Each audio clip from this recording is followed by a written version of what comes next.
I've gotten all these nine, no, not nine, sorry, 4, 8, 12 guys pause at the same point in time in their delivery. And that is as soon as the front foot has hit the ground, which we call this position front foot strike. And right when the foot hits the ground, right when the foot hits the ground, right when the foot hits the ground, and so on. So that's where all of these different guys are at this current time, is front foot strike position. We can kind of see that there are some universal things that every pitcher, no matter the size, what handed, arm slot, what it may be, that we want to try to get to some checkpoints. One is at front foot strike is the very first time that our hand, our throwing hand, has flipped up or the hand has gotten above the elbow. And at this point in time, we're looking for the ball to be facing the same direction our chest is. So for lefties, that'd be ball facing first base. Righty, that'd be balls facing third base. We're also looking for our glove to be about like percentage wise, depending on how big of a path your glove took. We're like 70-80% of the way with that glove in its finish.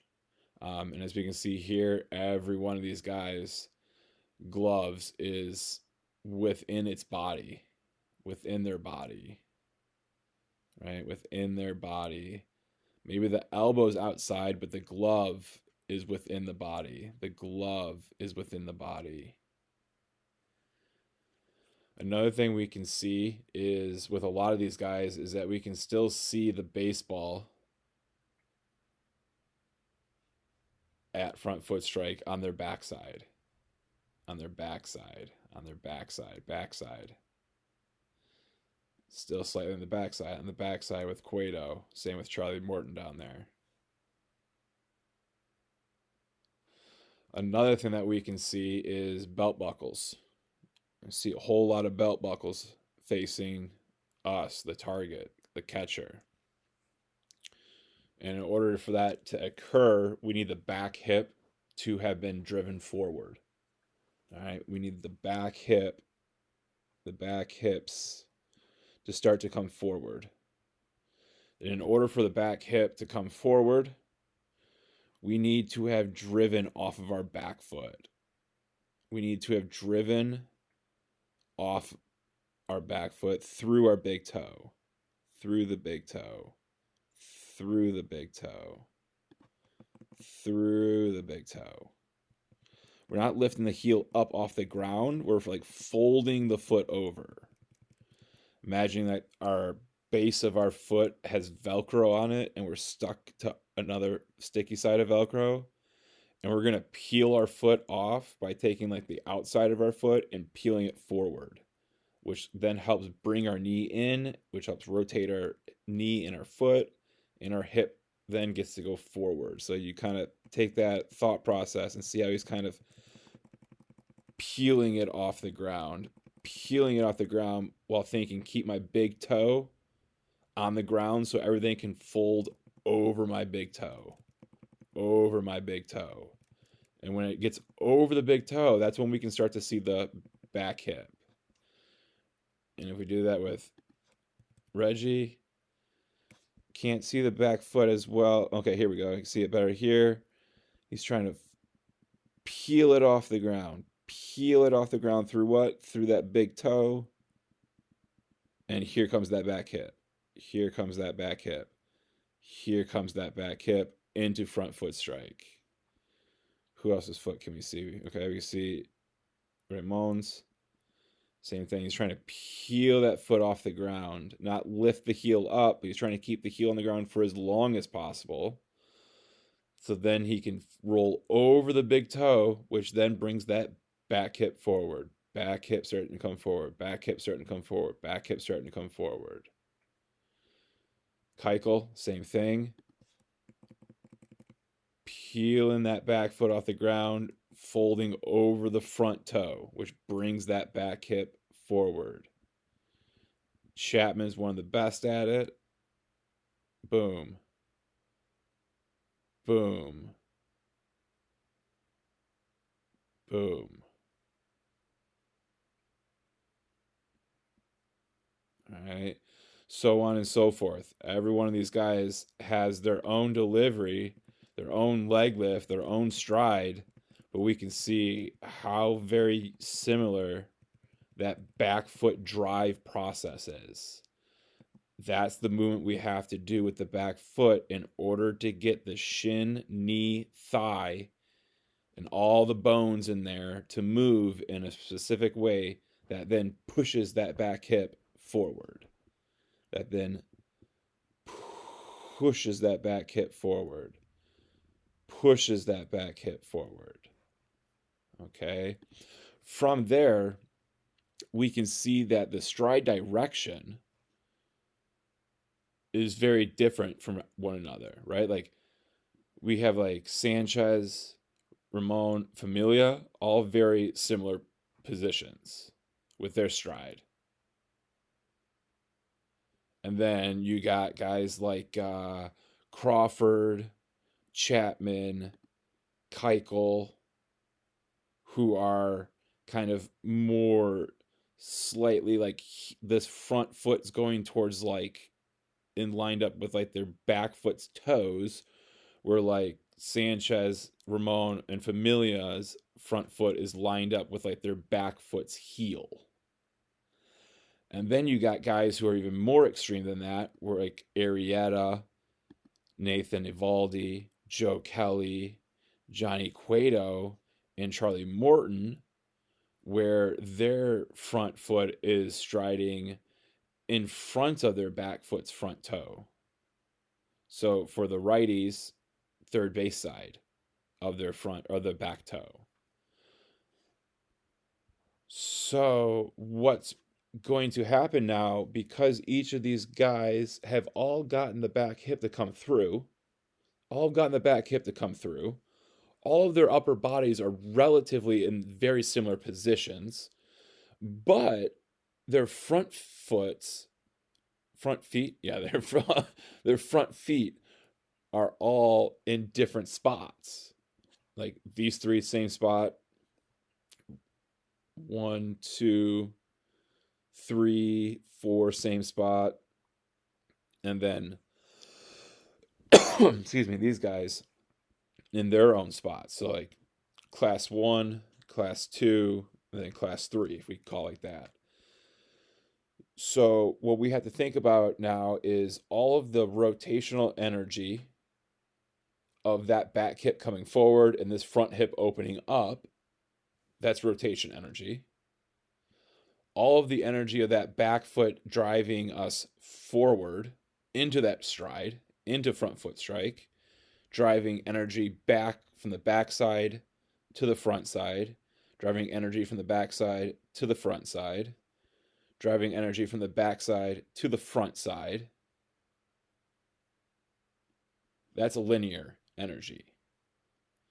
So we need to take that linear energy and that rotational energy that our lower half has gone through, and now we need to send it up to our upper half as quickly as we can, so that way as our upper half is going through its rotational energy, it can be fed that lower half's energy. So then the upper half can work even faster, even smoother, even more stress-free on the arm to produce maximum amount of power.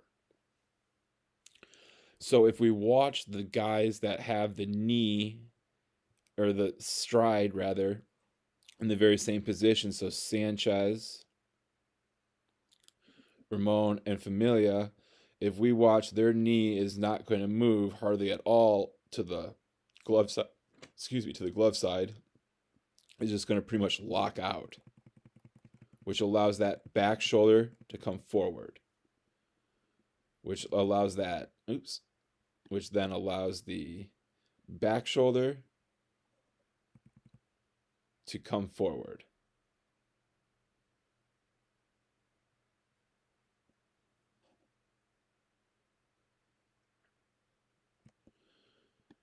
Which allows the back shoulder to come forward.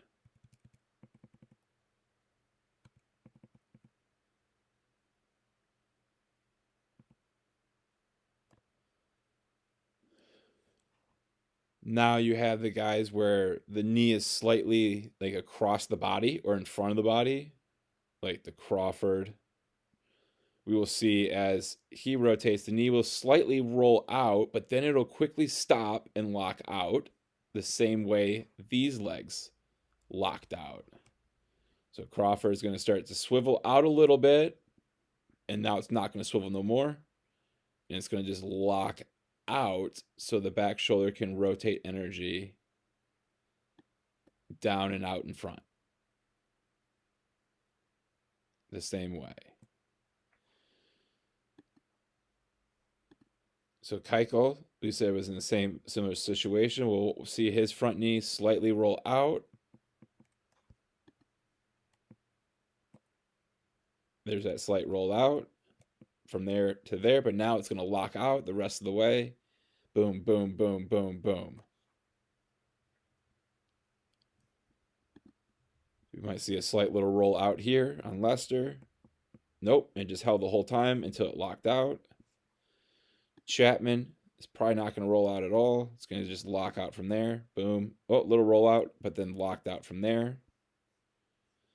Okay, now the guys that have the far stride across their body, who are would call what people would say they're striding across their body or throwing across their body. Watching what the knee does there, just stays in place. It's just locking out, and then his body comes through that leg or around that leg. Same thing, locking out, and then the body's coming around that leg or through the leg. Joe Kelly, just locking out, and then coming through that leg or around that leg. Cueto is just staying. Oh, that doesn't go much further. Sorry. Wish I would have known that. Charlie Morton doesn't go anywhere, just locks out. So you can rotate around it or through it.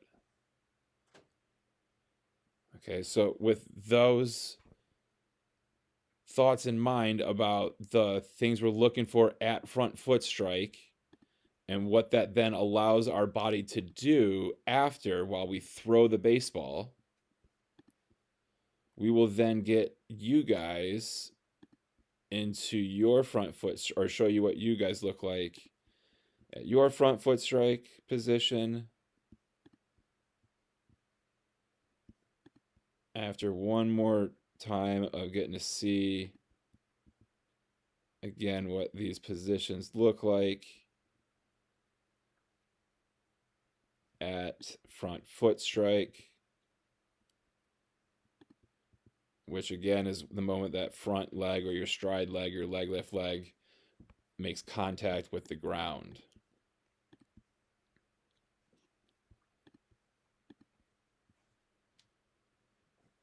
So there's front foot strike again.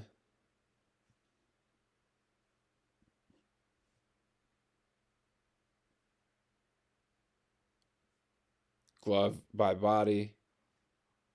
Looking to have arm back behind head, if not even to behind our back. We're looking to see belt buckle and most importantly, that back hip coming forward or through. The reason it's come forward or through is because the back foot has turned over and rotated and driven away or peeled away from the pitching rubber. And then we want to make sure that that front knee, when it lands, the position it's in, depending on where the front foot lands, if it's straight in front, like tier 1 over here, like we said, then it just locks out. Locks out. If it's in like the tier but next to that, then it can roll out a little bit, but then it's got to lock out from there. And we notice that it always locked out and stopped moving and stabilized. It rolled a little bit, It rolled a little bit, then it stabilized. And look, the ball still hasn't even came from behind his head yet. By the time it stabilized, and now it's just locking out, locking out, locking out. Or if we're way across our body, we have to just straight lock it out from there and really make sure that we can get that back hip to keep continuing to come through. Keep continuing to come through. It's a little fun tongue twister. Make sure it keeps coming through. Make sure the back hip keeps coming through if we're getting our stride across our body. Again, there's nothing wrong with throwing across our body. We just got to make sure that that hip can keep coming through. All right, and then we can see what our bodies are looking like in that same front foot strike position. So again, front foot strike position. This is where we are all currently at, front foot strike position. It is the moment in time when our front foot strikes the ground. The moment our front foot gets into the ground. The moment our front foot gets into the ground. Into the ground. The moment our front foot gets into the ground. Into the ground, front foot strike. Into the ground, front foot strike. Into the ground, front foot strike. This is front foot strike position. This is the position we need to understand all those checkpoints that we just discussed in the big league videos. So take a moment and look at your video, find you, and go through those different checkpoints we just discussed in all of those big league videos from the front view of their front foot strike position. Where's your glove at? How are your shoulders aligned? How are your hips rotated? How's your front leg positioned? Where's your head at? Where's your throwing arm at? What angle is your leg in versus the angle that your foot is in? Are they agreeing with one another, or are they different than one another?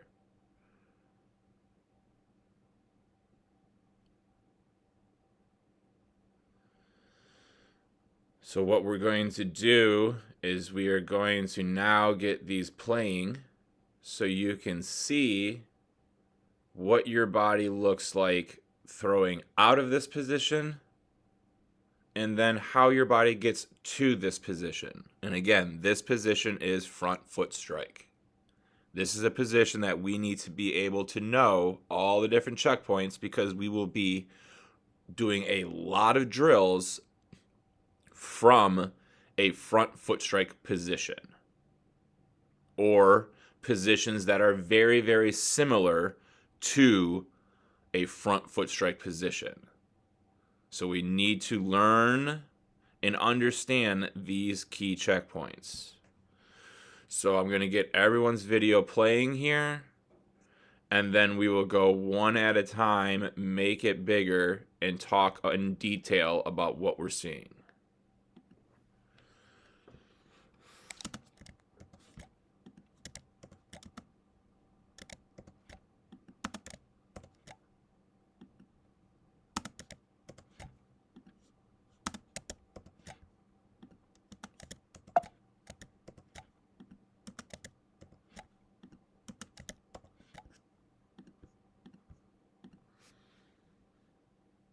All right, so go ahead and take a moment and just kind of watch.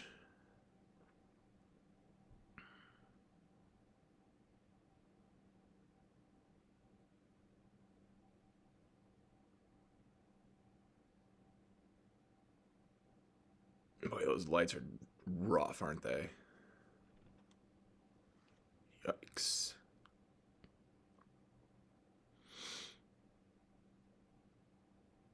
Okay, so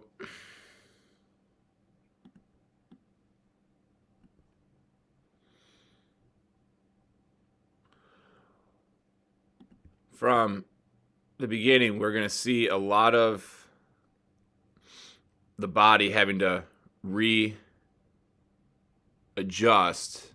itself to be able to get yourself lifting your legs. So we have to talk about and address your set position, so that way we can smoothly and efficiently get our leg up and not have to be doing all this extra stuff here. Because base runners are going to see this, boom, and they're going to start taking off. And now they're taking off before that leg even starts to come up. So our first thing we need to address is how we come set. What does our set position look like? So we need to first remember that we need to work on set position. Then from the top of the leg lift, we can see that you're doing a lot more of sending this knee back towards like second base, which then turns your hips completely backwards.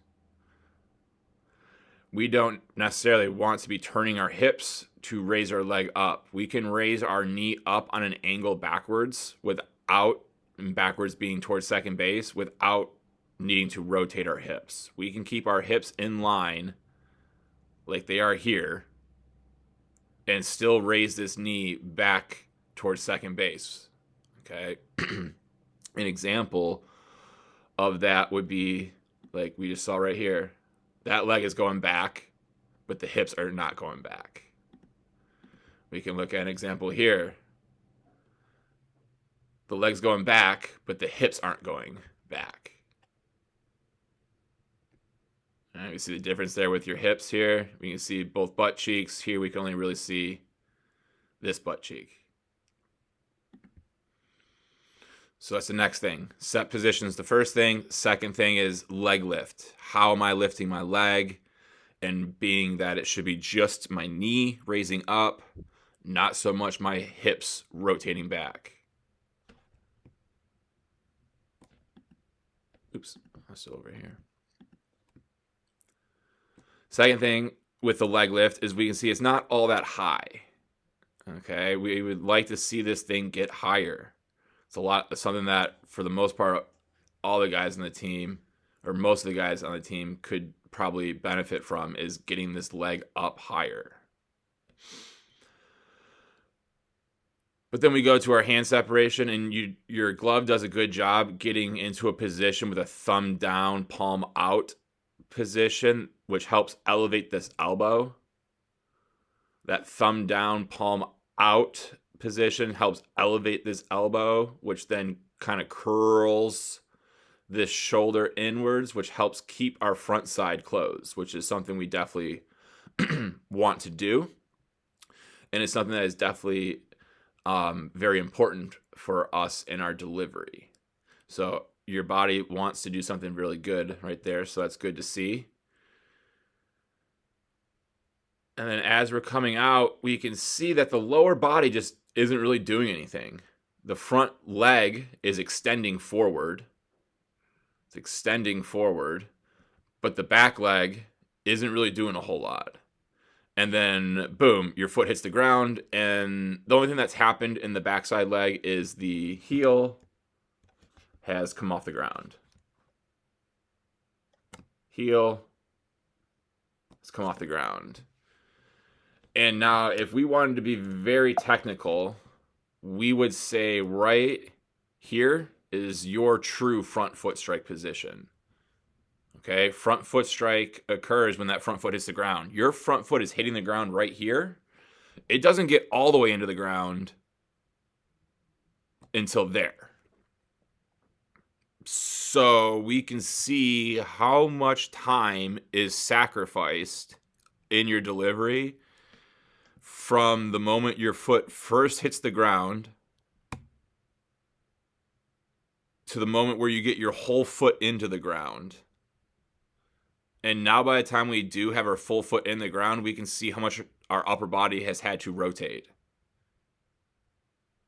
And now we compare your position to what we just saw all those big leaguers.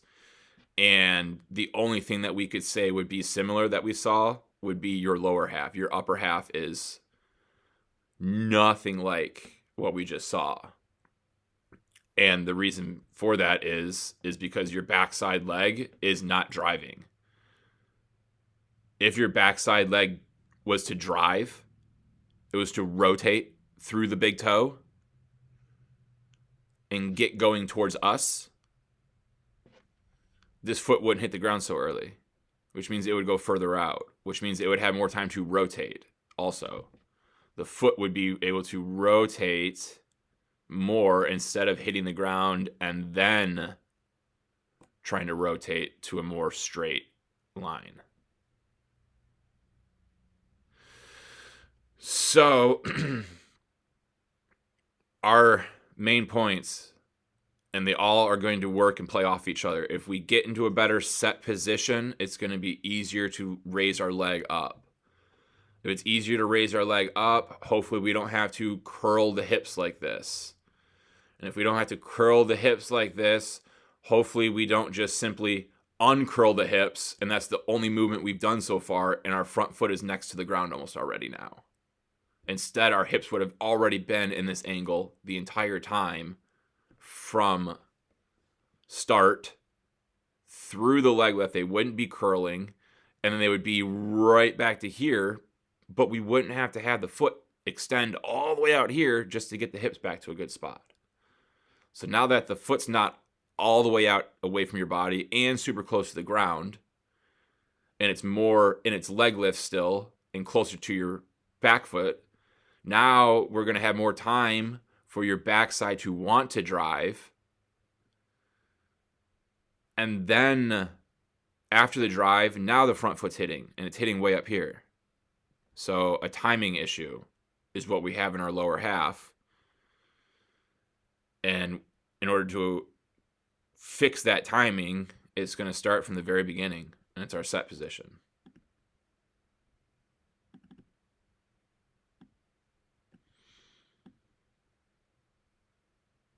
So go down there.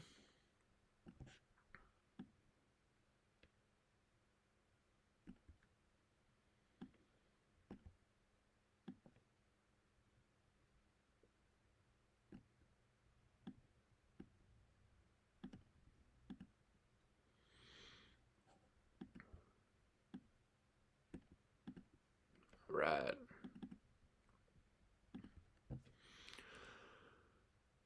So same thing, leg lift. We can see your chest is going down, down, down. Down, down, down. We're kind of hunching in that leg lift. We're hunching in that leg lift, which gives the illusion to your brain and body that this knee is a lot closer to this chest than it actually is. That this knee is a lot higher than it actually is. Because if we were this tall the entire time, and our knee got this far away from our chest, but our chest was up here, that means our knee would be getting like up to here. And we can see that your knee doesn't get anywhere close to that elevation because of how the chest meets it halfway. And if I remember correctly, I believe this is something that we have mentioned, identified, and worked on in the past. I may be wrong, but I believe this is something that is associated with you. So we just got to remember we want to stay tall during our leg lift, especially now that we're on this mound. We want to be using this elevation to our advantage. So let's stay tall during this leg lift, not hunch over, because now that you've already hunched, we got to maintain that hunch. And if we don't maintain that hunch, we just are adding a wasted movement. And a wasted movement is a movement that's going to take time, that cannot ever be expected to be the same each and every throw. So now we have a big variable in our delivery. And we are trying to get as much consistency in our delivery as possible. So we need to look to eliminate any wasted movements. And right now, this could potentially be a wasted movement for you. So as we continue through, as we continue through your delivery here, we can see that hunch gets more and more and more and more. And now we're going to see that the hips are going to that hunch. So where did the hips start at? They're here. And the chest is over here. The shoulders are over here. Almost in line with this cord or extension cord or rope. I'm not quite sure whatever this is that's going down. That's almost right where our shoulders are in line right now. And then we can see, boom, where'd the hips go? Now the hips have gone over there. And we can potentially say that the hips are going from here to there. There is to get back underneath your shoulders. So that way you're tall again. And then we can see that your foot is landing over here because it's like, whoa, we were over here. Then we started to go this way. But I know that I want to be back over here. So is that a potential explanation for why the foot is not in agreement with the rest of your body? Could be. So it's something to think about. It's something that's curious. It's something that could be a potential issue. But let's not think about that yet because we don't know for certain. What we do know for certain is that when we are getting into front foot strike, we are getting heel first.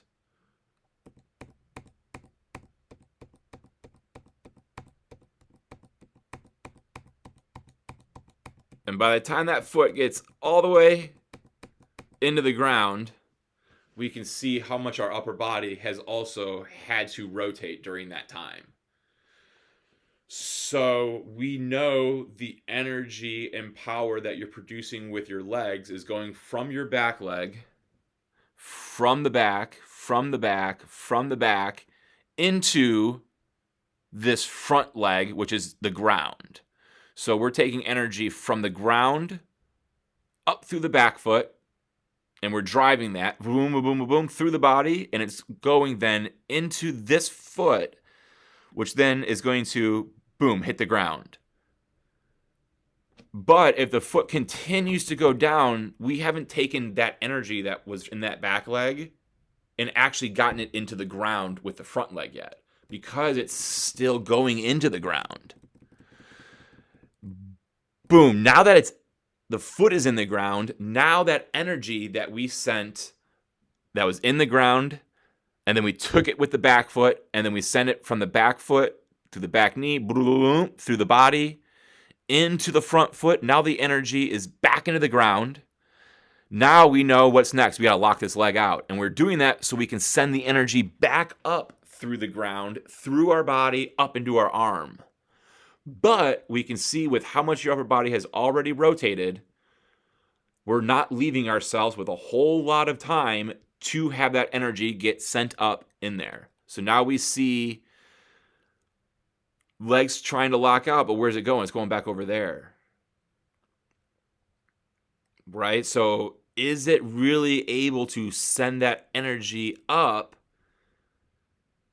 Probably not, because by the time it's in a position where it could, the ball is well out of our hands. So we're missing out on power potential. Okay?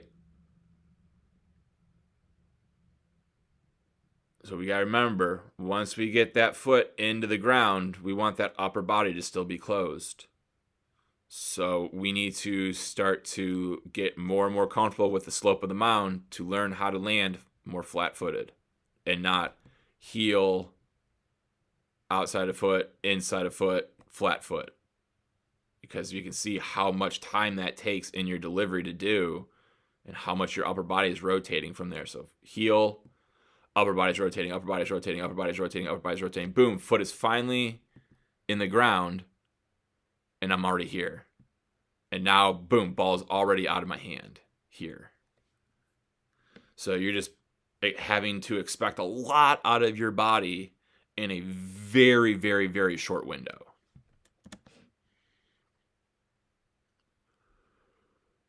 So could that window be cleaned up if we didn't have a hunch and we weren't having to do extra things with the foot to try to get us back in line, I mean, it's very likely, it sounds very reasonable. It's not outside of reasoning for that to be a logical explanation. So I think that could be our first attempt. Our first approach is just start tall and stay tall through this leg lift and just do a bunch of dry work in a mirror, seeing what we're doing, and just crank out a bunch of quality reps and feeling ourselves staying tall through this process and eliminating this early hunch. So that way we don't have to work out of that hunch just to get ourselves into a position to be ready to throw a ball.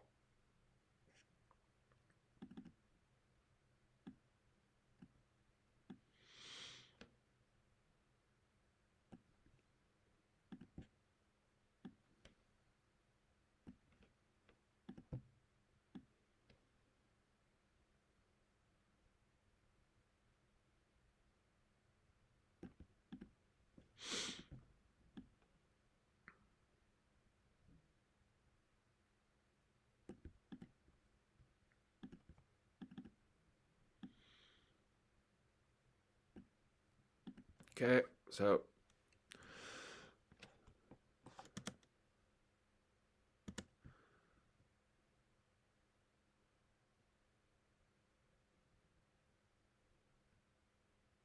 another guy that I think we got more leg lift in you.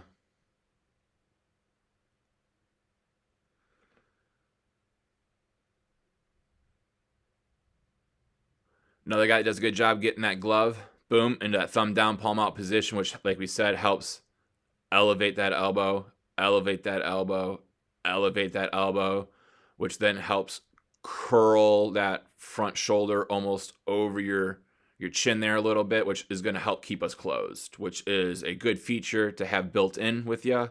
So it's good to see that your body wants to get to this position. It's definitely something we're looking to do.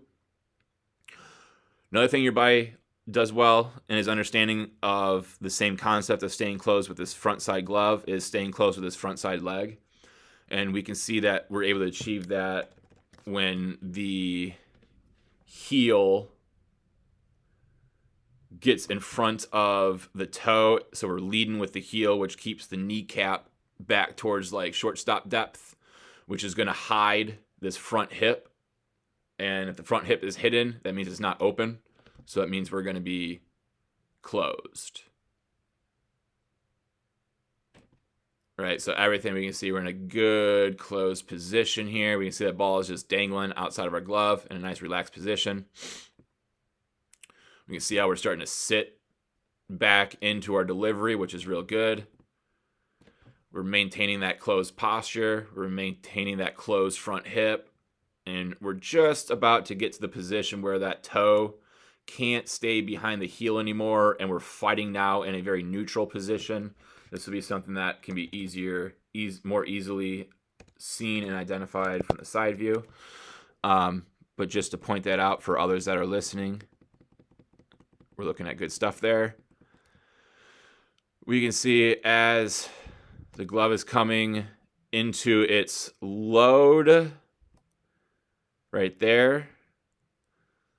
Glove is coming into its load. The last bit of scap pinch, the muscles on our shoulder blades, that when we pinch our shoulder blades together, trying to hold a pencil on our spine, those are our scap muscles. We're doing a good job getting that scap loading there, loading it there. We can get more, and we'll talk about that and show how we can do that.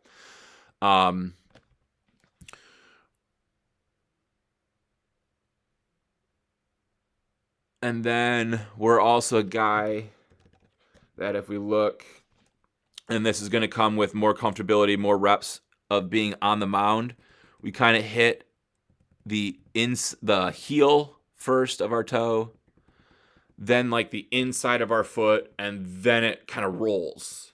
And we can see that rolling effect that occurs because of how we hit heel inside of the foot, and then it collapses us into the full foot contact. Okay. And if we look during that moment of heel hitting boom, we are in like a super ideal upper body front foot strike position, like we saw in the big league videos. Very, very ideal. But then in order to get that foot in the ground, we can see we just sacrifice a little bit, right? We're not opening up by any means. We're really fighting to stay closed still, and that's credit to all the things that the glove was doing before that point. But we can just see how that elbow and part of the forearm are starting to creep into the picture. They're starting to lose the ability of staying back. It's starting to have to come forward already. So we just need to be able to, like I said, be on this type of incline. Like we said, that every 1 foot we go out, we're going 1 inch down. So 1 foot to 1 inch ratio of our incline or decline here, however you like to think of it. We just need to get more comfortable with that. So that way our foot can learn, our ankle can learn how to position the foot in an angle, in a degree that will match that slope of the mound, which is just going to take time. And I got a lot of good dry drills that we can do to help expedite that process for us. So a big thing for you, Bud, is going to be the posture of which your front foot is connecting with the ground. Your lower body, specifically the front leg that we can see, and the belt buckle, if we had one on, that we can see, and the back hip that is exposed that we can see. Everything down here looks really good. Everything up here is still quality. It's just we're missing out on some of that ability to still be, back here with that foot fully in the ground versus foot fully in the ground and we're here. Just a little bit of power we're losing. But as we proceed, we can see how that back shoulder really wants to drive forward, wants to drive out in front, which is really good, which is credit to that glove doing all that it was doing, trying to fight to stay closed.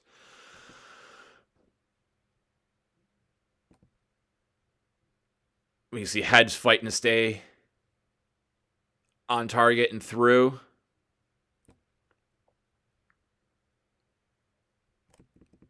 You can see through release, we got that good natural pronation coming through with our wrist, ensuring that we're going to be decelerating our arm in a good, safe manner, good, healthy manner.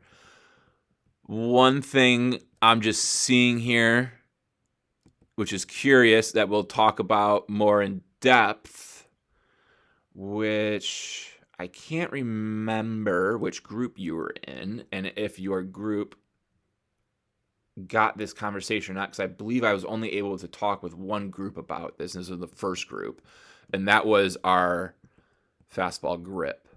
And it just appears in this frame here that we got like full pinky contact with the ball, which means we would have full ring finger contact with the ball. It also looks like this is our thumb right here, which would be looking like it's like on the side of the ball. So something else that I would like to talk with you about is how we're gripping this ball, so we can potentially get a better grip going here to go along with your good delivery. But with how smooth your delivery is, I'm thinking this just may be an optical illusion.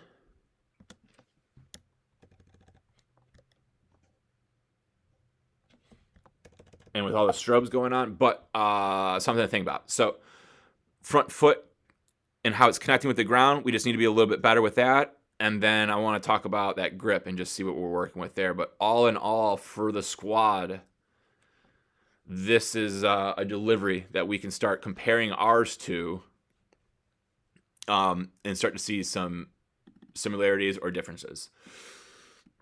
So good stuff here.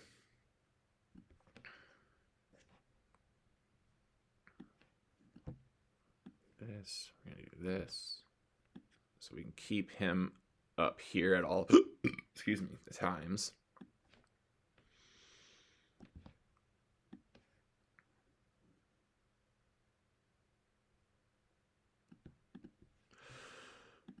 Okay.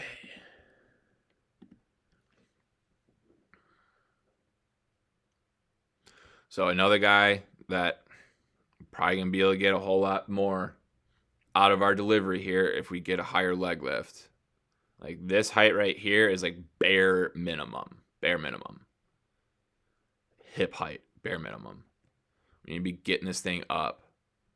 We need to create power. We create power with our legs. If our leg lift is like timid and not aggressive, it's going to be hard to create power out of it. But then we can see you're also kind of a guy, and we can just use this rope here as our line and just notice that in the set position, our head is behind it. And then during our leg lift, we fall right into it. If we go back to here and we see where we're starting at, we can see that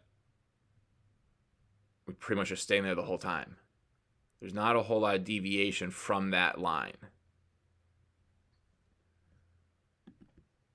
We can look over here too and see that there's not a whole lot of deviation from that line. There's a little bit, but not a whole lot.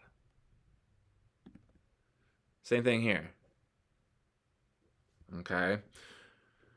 So we're doing a lot of hunching over. And now that we've hunched over, things have happened really quickly.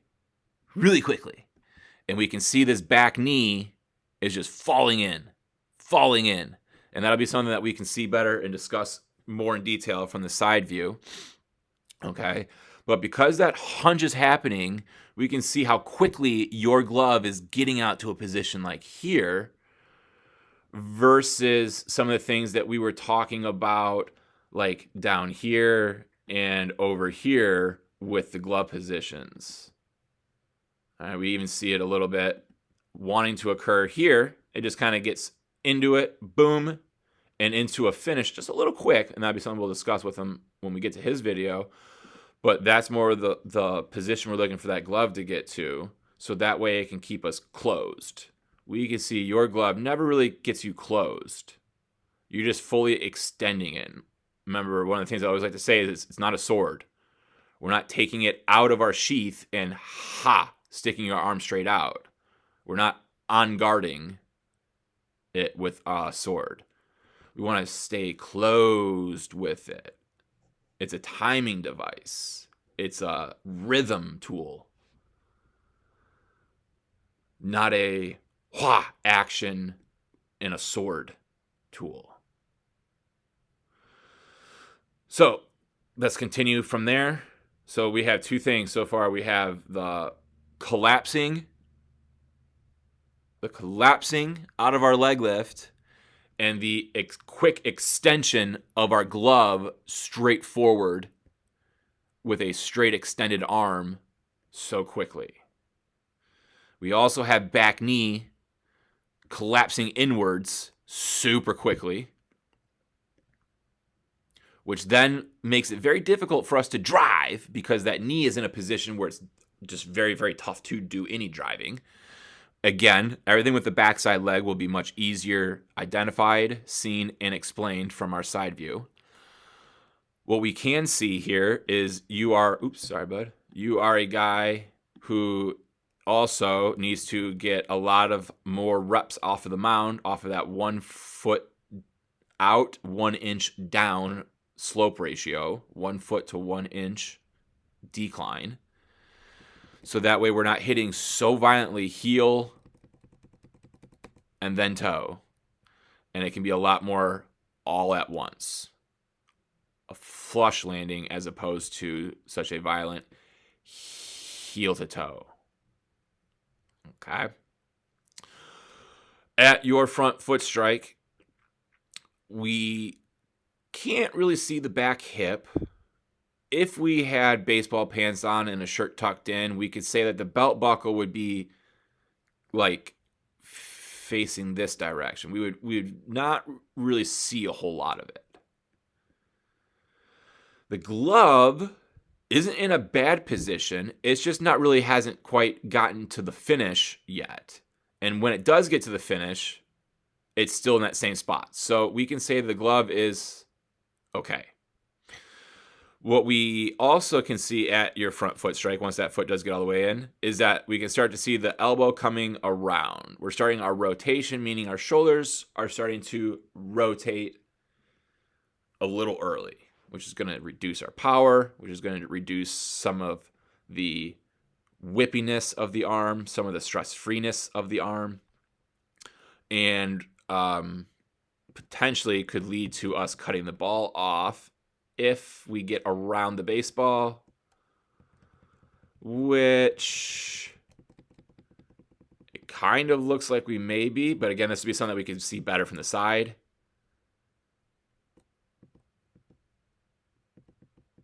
But it looks like hopefully we're good.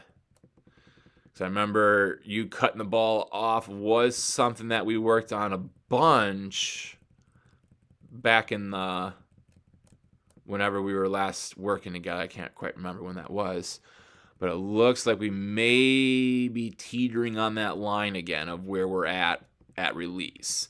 But that'll be something that we'll be able to see a little bit easier again from the side view.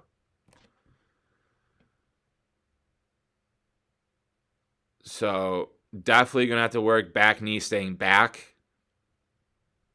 Back knee staying back as we descend down the mound. Your back knee is just collapsing inward super fast. All right, so I don't want to stack too many things up here in the beginning. Let's just go with the things that we can approach at once, or that you can start working on right away. And that's from the top of the leg lift. That's not hunch to get ourselves out, because we're going to have to get ourselves back to here again in order to throw. So everything else is just a wasted movement if it's not helping us do something else well.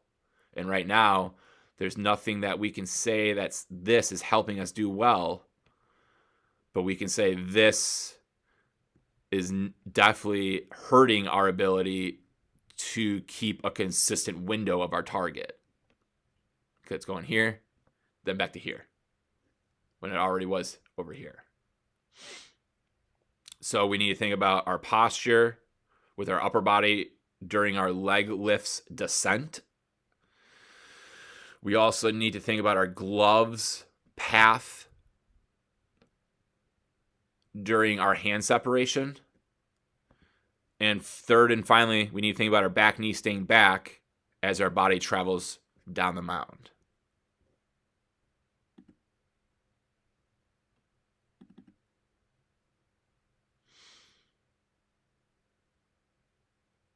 So if we went and used this one again for a comparison for you before we move on, we can see how your back knee is already going in at this point. And we can see at the same point in time, his back knee is still very much back. So then as you try to rotate your knee and the front foot hits and the knee can't rotate much, versus the back knee rotating, boom,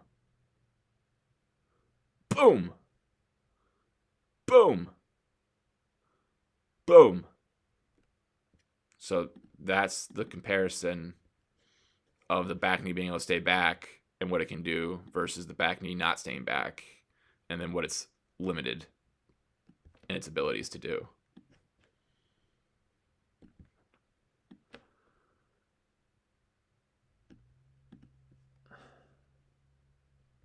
Right.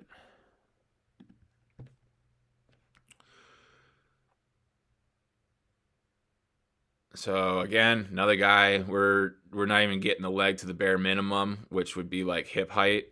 So we gotta work on getting this leg up so we can have some spacing. And when I say spacing, I mean distance from your foot to the mound. If that's short to begin with, it's gonna be very difficult to gain ground without it hitting the ground.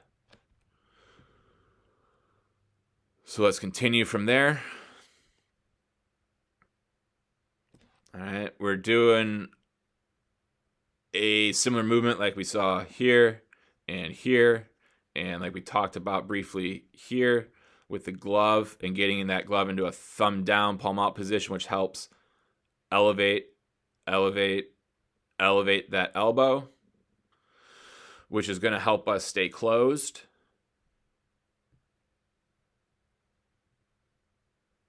And we can see by the time you get the front foot strike, because we didn't have a whole lot of time before that was going to occur, our backside leg has done absolutely nothing. And the only thing it's done is it has slightly shifted weight off of the heel into the toes. Why is it doing that? Well, we can see that because the foot hit the ground so soon, it's still this far across your body. So if this leg is this far across your body, there's no way that we can expect your heel to stay in the ground when your body is going to want to continue to go this way. So now the weight comes off of the heel to get more in line with here, and now we're hitting the ground. And we can see that your front toe hits, your big toe hits, then the inside of your foot makes connection, then your entire foot makes connection. We can also see that if we zoomed out, the distance in which you're going down the mound, and we just kind of get all the other guys that use the same mound. Okay. How close they are to the edge, to the edge, to the edge, versus the distance that you got to the edge of the mound. And we can say, well, why are you not able to gain as much ground as these guys? Well, one main reason is that we haven't driven our body towards the target at all.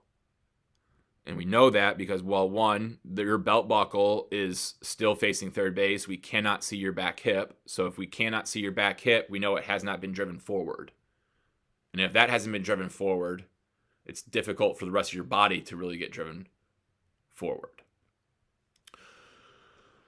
So, because of that, we found ourselves in a very difficult lower body, front foot strike position to throw. And because we found ourselves in this difficult front foot strike position, our throw is going to be difficult to make. And because of that, we're going to see how much our upper body has to get almost into a 180 degree tilt in order to get this ball out of our hands. Well, why is that occurring like that?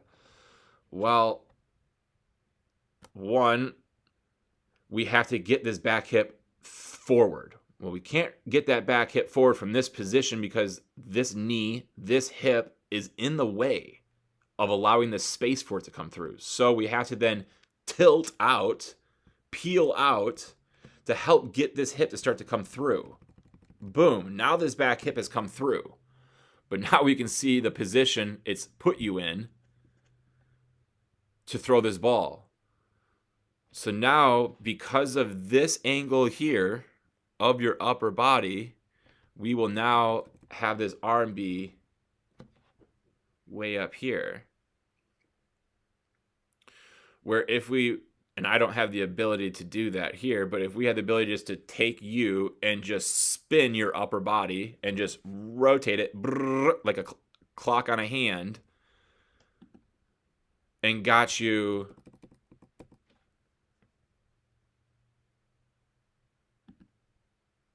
to anything that's more between here and here, your arm slot would match these guys a little bit more.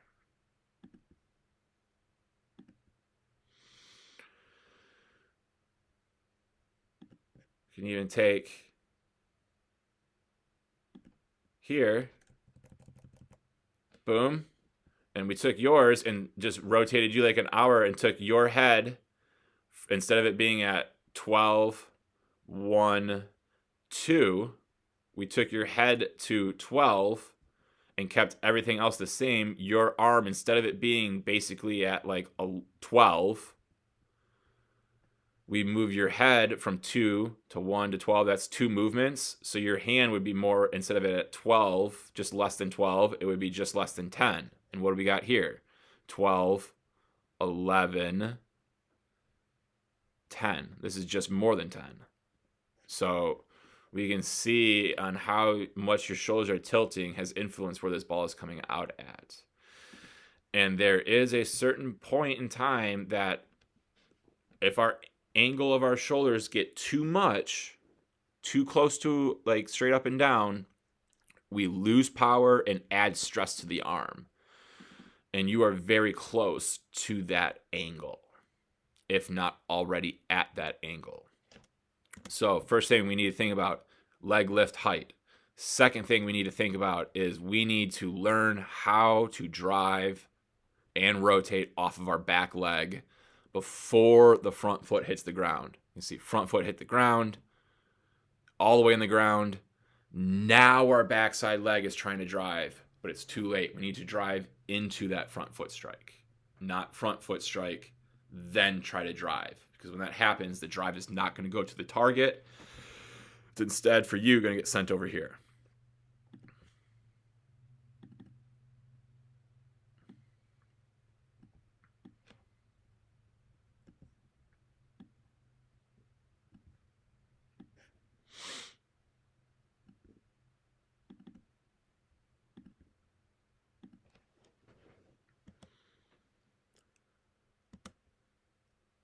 All right, so we can see here, hip height is right here, and we are above hip height. So for all the guys that have been called out with their leg lift height, this is a guy that we can look at and say, boom, I'm looking for at least this leg lift height. I'm chasing him, all right?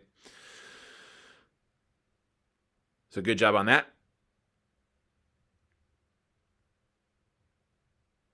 Okay, as we see, as the glove comes out, like we were talking about with here, here, and here, with the thumb down, palm out. Oh, and also, sorry, here. We don't necessarily have that. Your thumb is to second, your palm is to first, and that then gets your elbow just here. So we're not really staying closed. And because we're not staying closed, we're going to be able to get open early. We're going to get open a little early. A little early. A little early. But if this glove and this elbow do not continue energy this way, which would send the shoulder this way, and we can fight it and just swivel this elbow, wham, in, and this glove goes wham, in, then we're going to be okay. So let's continue and see what happens. And we can see it kind of just, that elbow just kind of keeps going out. And with black backdrop, black shirt, it's tough to tell what is wrinkle in your shirt, and it's like just energy from rotation, and what is actually your shoulder pulling, or is it rotating? It's tough to tell. But I am willing to bet that it's not super aggressive if it is going out, because there's not a whole lot of residual effect after. There's not a whole lot of side effect if it was. So I think we may be okay there. Is there things that we could still look to get this up higher so we're a little bit more powerful? For sure. But I don't think we're swooping out, so I think we're good there. But what we do notice is that we are another guy that's hitting heel and then the foot, heel and then the foot, heel and then the foot. So we just need to spend more time on that 1 foot out, 1 inch down ratio of our slope, so that way our ankle and foot can learn how to be on the same page and how to position itself to land flat on that mound. We can also see on your back foot, we have not rotated yet. We haven't driven yet, which means we have not used our lower body. And because of that, just like we discussed here, your back hip now can come through. But now that it's come through, we can see how much our upper body has rotated. And now we just kind of push the baseball out there. And there's not a lot of violence. And that's why your shoulders don't continue to rotate a whole lot after you throw, is because they're not rotating to throw. They're more just kind of pushing it forward. And then it comes around. So we got a little bit of a timing issue there.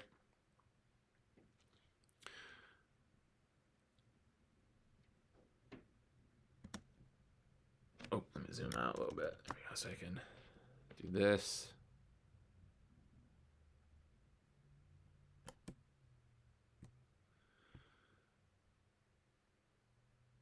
And everything that we're talking about with your arm is going to be explained a lot more in detail and a lot easier to see from the side view. So we don't really need to concern ourselves with this aspect that I'm talking about right now until you see your side view video. But just for you to be aware of the idea of that is occurring. So our biggest thing is going to be, let's find a way to get this glove in a stronger position for us. And then we got to learn how to drive and rotate off of this back leg before the front leg hits the ground, before our foot strikes. And we can see that foot's hitting. It hasn't done anything. Now it's trying to do something, but it's doing it in place. It's doing it in place. We can also see this knee swivel. Knee is swiveling, swiveling, swiveling, swiveling. So we're never having the opportunity to send power up. Because by the time it stops swiveling and we stabilize this knee, boom, ball's already gone. All right, and that's the same thing over here.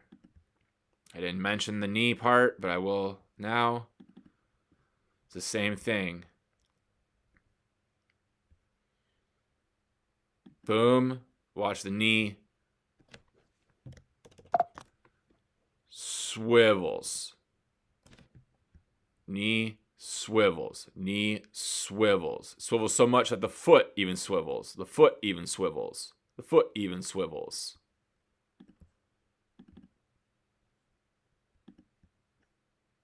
Okay.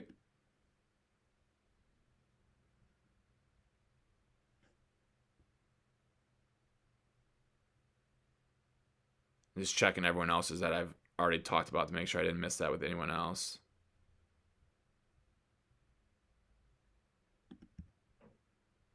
Yeah, same thing. So because that foot's hitting the inside, the knee has to swivel. And by the time the knee stops swiveling and is stabilized, the ball is already out.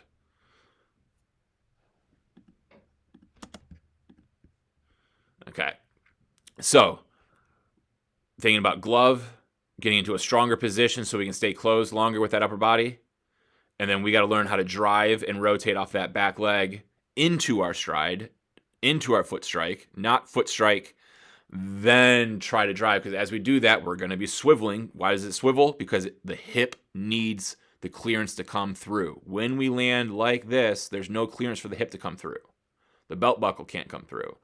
So then the knee has to get out of the way for the hip to be able to come through.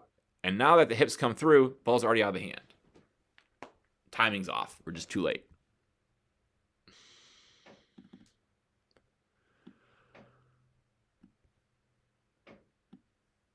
All right, is this our last guy right here?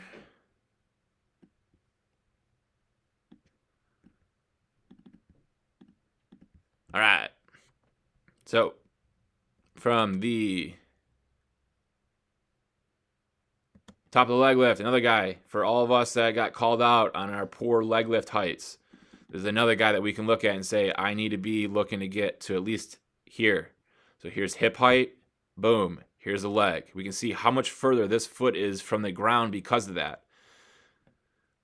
His body has so much more opportunity to start going towards the target, gaining ground before the foot hits the ground, which is going to maximize his opportunity to create power with his lower body. So as we continue, like we said, you're a guy that likes to do the thumb down, palm out position with the glove, which helps elevate that elbow, which then helps us stay closed with our glove side. We can see we're also got to kind of heel first landing. Heel first, heel first, heel first. So like we said with all these other guys that have that same issue, we just need to be on this slope more often so our ankle and foot can get more on the same page of what it needs to be positioned in so that it can meet more flush with our surface, our plane, which again is for every 1 foot we go out, it's going down 1 inch. 1 foot to 1 inch downward ratio. The more we can be on that type of surface, the more comfortable we're going to get with being able to land flush on there. And because we didn't land flush on it, and the heel hits, fantastic upper body front foot strike position. But we can see by the time the foot gets all the way into the ground, how much time has occurred with the upper body's rotation. So we are in a great lower body position here at front foot strike, but our upper body is not. If we also go back to the point on which the front foot first starts to make contact and we zoom in on that back foot, we can see that the heel is just kind of